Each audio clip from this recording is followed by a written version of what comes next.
How Serena Williams became a global name.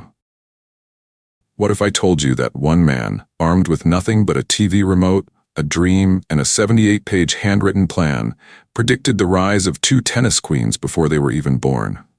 How did a family from the bullet-riddled streets of Compton rewrite the history of a sport dominated by country clubs and quiet claps?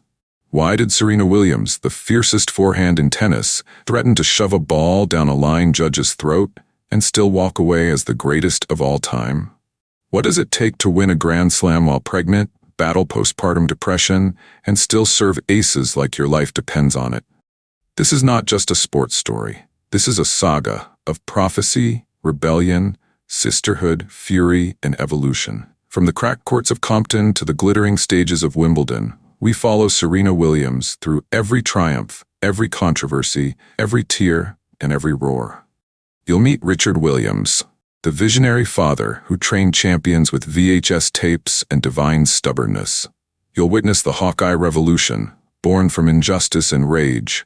You'll feel the heartbreak of the foot-fault fury, the power of the pregnant champion, and the grace of the imperfect queen.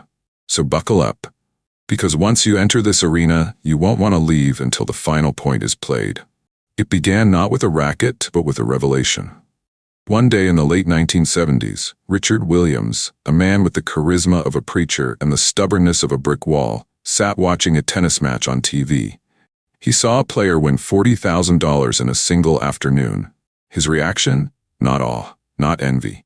Just a declaration. I'm going to make two champions. I haven't had them yet, but they're coming. He wasn't joking. He wrote a 78-page manifesto, a tennis gospel, if you will, detailing how his future daughters would dominate the sport. No coach, no country club, just cracked courts and divine conviction. Serena was born on September 26, 1981, in Saginaw, Michigan, but her legend was forged in Compton, California, where tennis courts doubled as battlegrounds. Gunshots were the soundtrack. Drug deals happened on the sidelines. And yet, there they were, Serena and Venus, beads in their hair, rackets in hand, dodging bullets and expectations. Their mother, Oracene Price, was the quiet storm. A nurse by training, a philosopher by instinct, she taught them discipline, spirituality, and how to survive in a world that didn't want them to win. We weren't rich, but we were rich in belief. Oracene Price. Fast forward to 1999, the US Open. Serena, just 17, faced Martina Hingis, the Swiss prodigy. Hingis had finesse, Serena had fury. She played like she had something to prove, and she did. She won in straight sets. The tennis world gasped, not just because of her power, but because she was unapologetically Serena, black, bold, and brilliant. I'm not the next anyone. I'm the first Serena. Serena Williams. She didn't just win, she announced herself. In 2001, Serena was set to play Venus in the semifinals of Indian Wells. 10 minutes before the match, Venus withdrew due to injury. The crowd didn't buy it. Whispers of match fixing spread like wildfire. When Serena faced Kim Clijsters in the final, the crowd booed her relentlessly. Richard claimed he heard racial slurs. Serena played through the venom and won, but the scars ran deep. That was one of the darkest moments of my career. Serena Williams. She boycotted Indian Wells for 14 years. When she returned in 2015, it wasn't just a match. It was a reckoning. In 2004, at the US Open, Serena faced Jennifer Capriati. The officiating was so bad it bordered on sabotage. Points were stolen, calls were missed. Serena, furious, demanded justice. Do I need to speak another language? Serena Williams. The fallout led to the adoption of the Hawkeye replay system. Serena didn't just change the score, she changed the sport. In 2009, again at the US Open, Serena was down match point against Clijsters. A line judge called a foot fault. Serena's response? I swear to God I'll shove this ball down your throat. Not her finest moment, but undeniably high. She was fined $10,000. The world clutched its pearls. Serena shrugged. I'm not here to make friends, I'm here to win. Serena Williams. In 2017, Serena won the Australian Open while 8 weeks pregnant. Let that sink in. Most people struggle to walk to the fridge with morning sickness. Serena was out there serving aces. She defeated Venus in the final. It was poetic, it was historic. I couldn't have written a better story. Serena Williams. Richard Williams was a man of contradictions, revered by some, reviled by others. He pulled his daughters from junior tournaments to shield them from racism. He was called controlling, delusional, even dangerous. But history proved him right. I taught them to ignore the haters, because haters are just confused fans. Richard Williams. Venus was Serena's first rival and eternal ally. Between 2002 and 2003, they met in 4 Grand Slam finals. Serena won them all. Their matches were like chess at warp speed, strategy, power, and love colliding. Don't, Venus, you're making me cry. Serena after losing to Venus in 2001. Let's be clear, Serena Williams didn't glide through her career like a swan on a lake. No, she stormed through it like a hurricane in stilettos.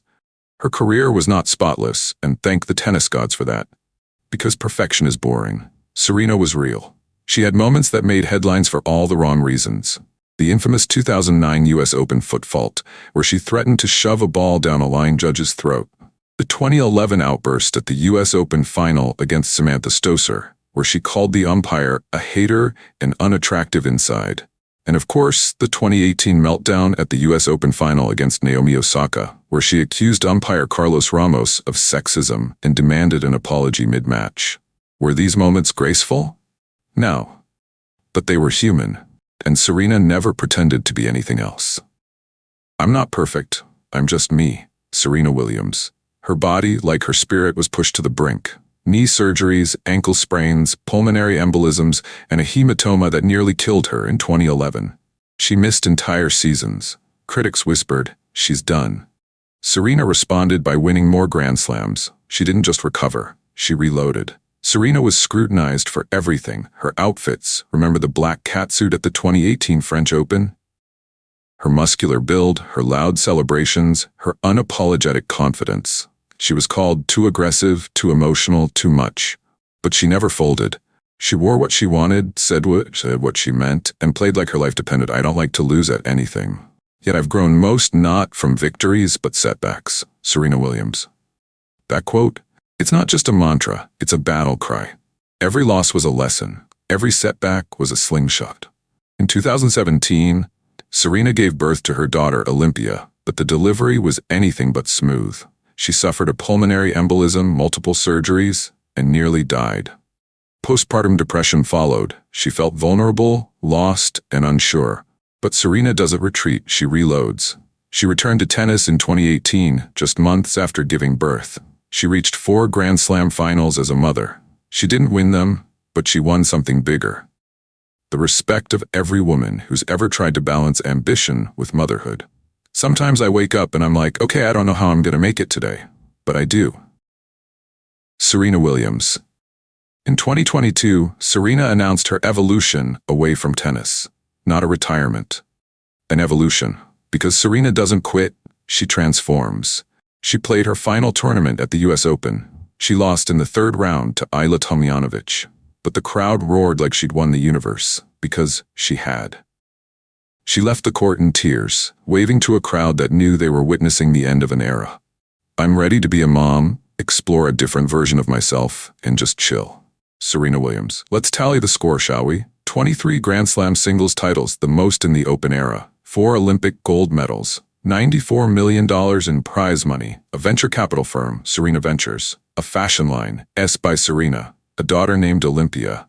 A legacy that transcends sport. She became a fashion icon, a business mogul, a mother, and a symbol of resilience. She didn't just change tennis, she changed the definition of greatness. Serena Williams didn't retire. She evolved. She left the game not as a player, but as a force of nature. Her story is messy, magnificent, and utterly unmatched. Before you go, if you enjoyed this deep dive into the legend of Serena Williams, the triumphs, the tears, the tennis tantrums, don't just sit there like a stunned umpire at the US Open.